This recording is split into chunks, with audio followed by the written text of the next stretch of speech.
Iran में जिस तरीके से आज ये घटना घटित हो रही है, उसके लिए पूरी दुनिया को आवाज उठानी चाहिए। सर, जंग हो गई, एक सनकी ने इस दुनिया के पीस को खत्म किया है। भारत को भी आवाज उठानी चाहिए, पहले गाजा में, फिर ईरान में, उसके पहले और कोई कंट्री। तो ये जो बिल्कुल जुल्मी राष्ट्रपति है, ईरान मेरा स्वाभाविक दोस्त रहा है, ईरान भारत का साथ दिया है। संघर्ष का सत्ता पर ये बड़ी जीत है।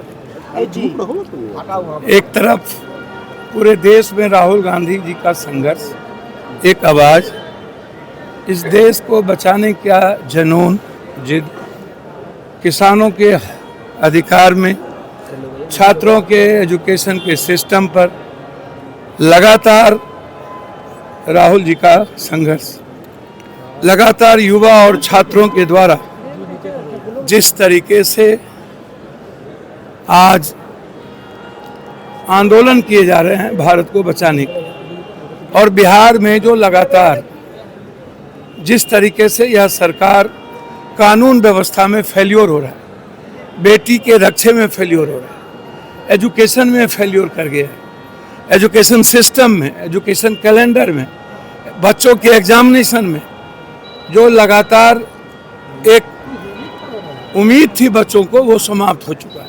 अब गोलगटिया जैसे जगह पर हम 16 लाख रुपया देते हैं, अब बिहार के बच्चों के साथ शोषण करते हैं।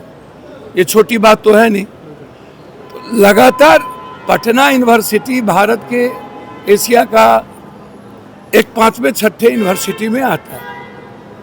ये बिहार के लिए गर्व का विषय है। 71 के बाद पहली बार एनयूसीआई यहाँ पर चुनाव जीती है। लालू यादव जी के पहले रामजतन सिन्हा जी, कई लोग चुनाव जीते, फिर लालू यादव जी के बाद लगातार चुनाव हम हारते रहे, बीच में हम लोग मनीष जी चुनाव जीते, फिर आज जो यह पैनल, हम कैसे एक दो हारे हैं उसकी समीक्षा होगी, लेकिन यह जीत जो है बच्चियों की सुरक्षा के सवाल पर है। श्रद्धांजलि है उस बेटी की जिसके साथ अभी तक न्याय नहीं कर पाए। ये सबसे बड़ी बात है। न्याय के लिए और पूरे बिहार की बेटियों की रक्षा, उसकी सुरक्षा और उसके एजुकेशन सिस्टम, उसके जीवन में जो आज सबसे ज़्यादा दिक्कत छात्रावास के नहीं होने के कारण, हॉस्टल में उनके खान पान पर, उनके जीवन पर असर पड़ता है। या बच्चियों ने, बेटियों ने जिस तरीके से हमारे एनयूसीआई के टीम को, कमेटी को प्रेसिडेंट के रूप में, जनरल सेक्रेटरी के रूप में, जॉइंट सेक्रेटरी के रूप में एक विश्वास पैदा किया, एक उम्मीद, उसमें मैं बधाई देना चाहूँगा पटना के बच्चियों को, पटना के बच्चों को और सभी टीम को। विशेष तौर पर हम एनयूसीआई के अध्यक्ष को, एनयूसीआई प्रभारी जिन्होंने हमारे अध्यक्ष पर, सुशांत पर यह उम्मीद जताया और उन्होंने कांग्रेस का टिकट दिया, मैं धन्यवाद देना चाहूँगा। आज हम दिल्ली में भी छात्र अध्यक्ष से मिले। जिस दिन छात्र अध्यक्ष का ताजपोशी थी, उसी दिन पटना यूनिवर्सिटी ने एक बड़ी जीत हासिल की, और वो जीत थी बेटियों की, वो जीत थी संघर्ष की। इसीलिए बधाई। यह लड़ाई बड़े मुकाम पर जाएगा। मुझे उम्मीद है सुशांत और खुशी तिवारी, शांतनु जी और खुशी तिवारी जी, दोनों आदमी एक उम्मीद बनेंगे, एक बड़े लेवल पर आने वाले समय में बिहार के एक बेहतर लीडरशिप को देंगे। और इसी पटना यूनिवर्सिटी से कांग्रेस, एनयूसीआई, युवा एक बेहतर सामाजिक राजनीति की विरासत को कायम करें। ईरान और इजराइल के बीच जंग की स्थिति बनी हुई है। सर, जंग हो गई। एक सनकी ने इस दुनिया के पीस को खत्म किया है। गलत है।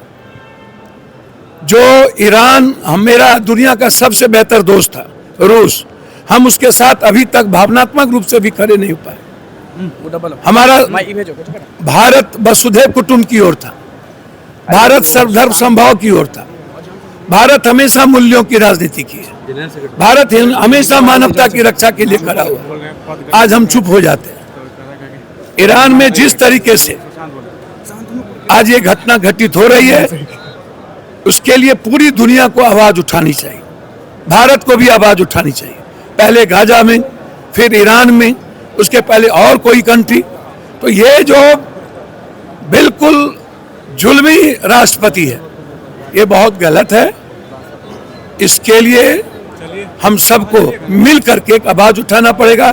सेव ह्यूमैनिटी के लिए, सेव वर्ल्ड के लिए और सेव बच्चों के लिए, आम आदमी के लिए। लगातार हमला जिससे आम आदमी की मौत हो रही है, उसकी सेविंग के लिए आवाज उठाने की जरूरत है।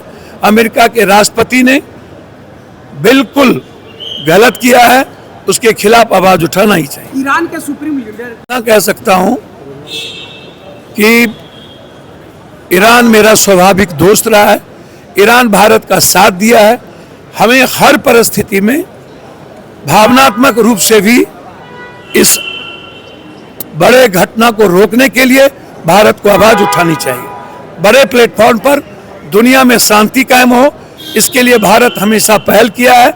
आज भी भारत को पहल करने की जरूरत है कि ईरान में कोई अन्य घटना अब ना घटे। बंगाल में सर 62 लाख लोगों का नाम काट दिया गया। देखिए, आप रोपिएगा बबुल, आप तो लगातार सत्ता में जाने के लिए आप इंसानियत और इंसान को और संविधान को ही खत्म कर रहे हैं। पहले इन्होंने गांधी को मरवाया, फिर इन्होंने 53 साल झंडा भारत का नहीं ढोया, फिर इन्होंने हमारे साथ हमारे संविधान को जलाया। आज भी इनकी मानसिकता उसी तरफ है कि जो दलित है, एसटी है, एससी है, ईबीसी है, ओबीसी है, माइनॉरिटीज के लोग हैं, गरीब लोग हैं, उनको छांटो। जो मत बीजेपी को ना दे, उनके मत को काट दो और फिर पिछले दरवाजे से सत्ता पर जाओ।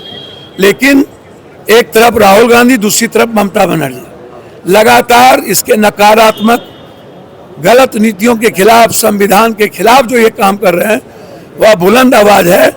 ममता न झुकेगी न डरेगी। राहुल गांधी ने अपने नेताओं को संदेश दिया है कि अगर कोई भी समस्या हो तो खड़गे जी से बात करें, नहीं तो हमसे बात करें। निश्चित रूप से यह पहल अच्छी है और डेमोक्रेटिक पहल में यह काम करने की जरूरत है। मुझे लगता है कि और संवाद की आवश्यकता है। बड़े नेताओं के साथ संवाद होगा तो हमारा दल और भी मजबूत होगा। राहुल गांधी की यह पहल स्वागत योग्य है। अरविंद केजरीवाल दिल्ली के जंतर मंतर से हुंकार भरने वाले कह रहे हैं कि मैं कट्टर ईमानदार हूं, मुझे फंसाया गया। दुनिया में एक बात याद रखिए, अब ईमानदारी की परिभाषा बिल्कुल डिफरेंट है। अरविंद केजरीवाल जी क्यों फंसे, क्यों फंसाए गए और फिर क्यों छोड़े गए? क्या इसके पहलू हैं? क्या इसके दो पहलू हैं? और कोर्ट ने यदि छोड़ा है तो निश्चित रूप से उसका सम्मान करना चाहिए, स्वागत करना चाहिए। अरविंद जी संघर्ष करते रहे हैं, आगे भी संघर्ष करेंगे।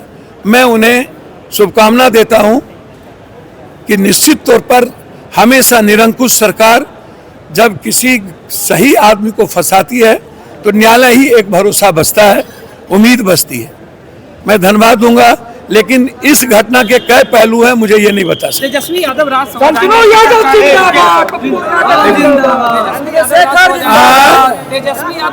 जाएंगे, ऐसी चर्चाएं चल रही है। देखिए, मैंने आपको पहले भी कहा कि ये उनके दल का मामला है। अपने नेता और वो राजनीतिक रूप से ऊंचे पलट पर राजनीति करना चाहते हैं तो उनका स्वागत करना चाहिए, उनका सम्मान करना चाहिए। निश्चित रूप से राज्यसभा जाएंगे यदि लगता है आपको, तो मैं समझता हूं बिहार की आवाज़ और बुलंद होगी और बिहार की आवाज़ सदन में गूंजेगा। हम उम्मीद करेंगे कि बिहार के लिए वो बेहतर संघर्ष करें।